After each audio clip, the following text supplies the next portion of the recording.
Okay, acidotic environment in tissues causes a right shift. Pag right shift, ibig sabihin, lesser affinity daw. Thereby, it ensures the release of oxygen to the tissue. This is facilitated by the Bohr effect, wherein the H plus decreases the affinity of hemoglobin for O2 as the pH drops. Now, let's expand. Habang nandito na tayo, explain na natin yung Bohr effect. Okay? So, nag-skip lang tayo ng konting slides, doctors, ha? Okay. So, nandito tayo sa elevated levels of H plus and CO2, which is your acidotic condition. Okay? Eto. CO2. Sino ba si carbon dioxide? Okay? So, role of hemoglobin in carbon dioxide transport. Before we go to whether it shifts right to the left oxygenation curve. Okay? So, CO2 is produced in tissues. Okay. CO2 is the byproduct of your hindi pala pa tayo oxidative phosphorylation. Pero breakdown of your nutrients, of your proteins, of your carbohydrates, of your fat, with the use of oxygen, ang byproduct niya is carbon dioxide. So, cellular respiration, di ba? Di ba, remember tayo, we breathe in O2, tapos nilalabas natin carbon dioxide. Kasi si carbon dioxide is one of the final byproducts of your cellular respiration. Okay? So, CO2 is naturally produced by your tissues. Okay? And it diffuses into RBCs and combines with hemoglobin or is converted to bicarbonate. Okay natin figure. Okay. So, dalawa yung figure dito, no? You have in systemic capillaries, ibig sabihin yung nasa tissues nyo, and the one in your pulmonary capillaries, which is in your lungs.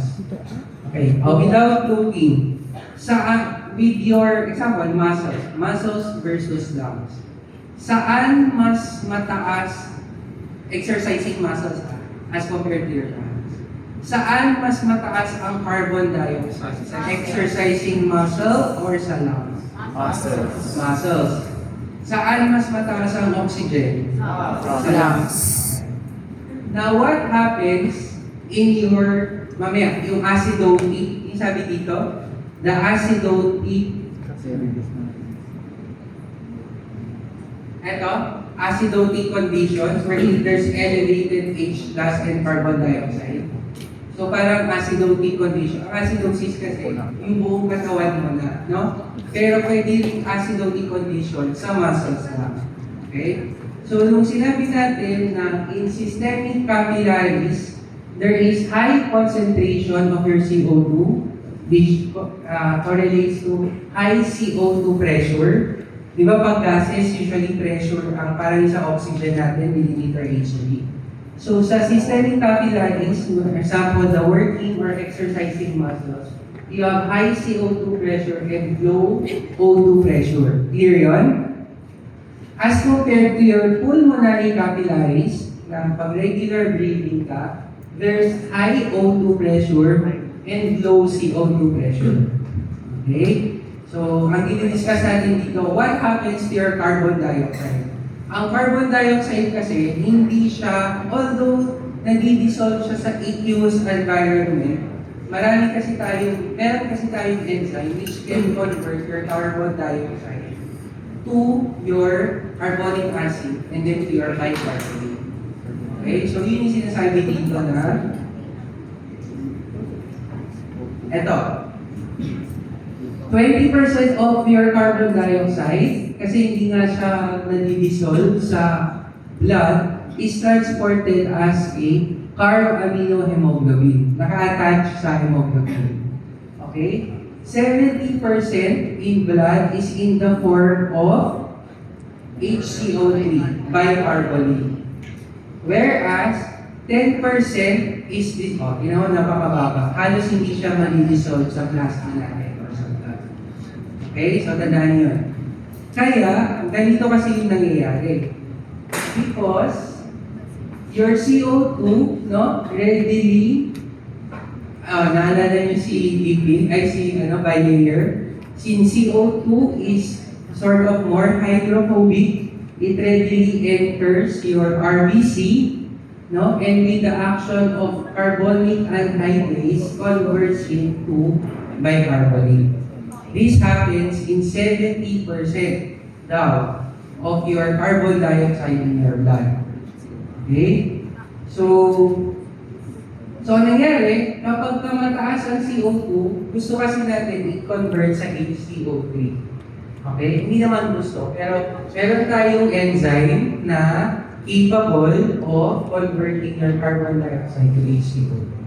So, yun yung nangyayari kapag acidotic state.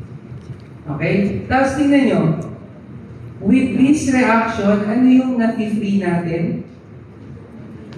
Di ba? From, kasi, ang talagang reaction dito, CO2 plus water equals H2CO3, which is an acid, muna. That is your carbonic acid. And further reaction, carbonic acid to H plus and HCO3. Okay? Tandaan nyo na, carbonic anhydrase converts carbon dioxide to bicarbonate, but there's an intermediate carbonic acid. Kaya ka nagre-release ng H plus. And ang H plus, sabi natin, decreases the affinity. It can decrease the affinity of hemoglobin to oxygen. Kaya ang tendency, H plus can interact with hemoglobin, thereby hemoglobin releasing oxygen to the acidotic tissues. So yun yung Bohr effect. Because, buti na lang na nagiging mapagbigay si hemoglobin pag nandyan yung Bakit siya yung acidotic?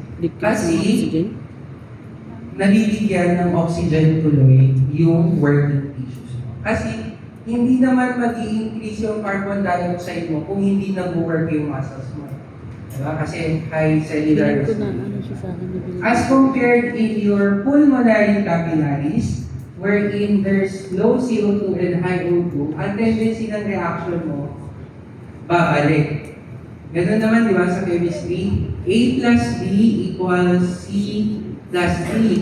When you increase C plus D, then equilibrium reaction yung reversible. Pag irreversible kasi, yung lahat ng A, B naging C, D. But this is an example of an reversible reaction. So pag in-increase mo si C and D, mako-form mo si A plus B. Here yun. So ganun yung nangyari. So sa lung tissues nyo, where there is increased oxygen naman, the reverse is stable. No? O2, therefore, at low concentration of your H+, it increases the affinity of hemoglobin for oxygen. At at high pH or low H+ concentration, again, your O2 can bind to your hemoglobin, and the reverse is stable. Ang effect nun, carbon dioxide is released where? In the lungs. Okay, so si hemoglobin, hindi lang pala siya for oxygen, for carbon dioxide. Okay, basahin natin. Relationship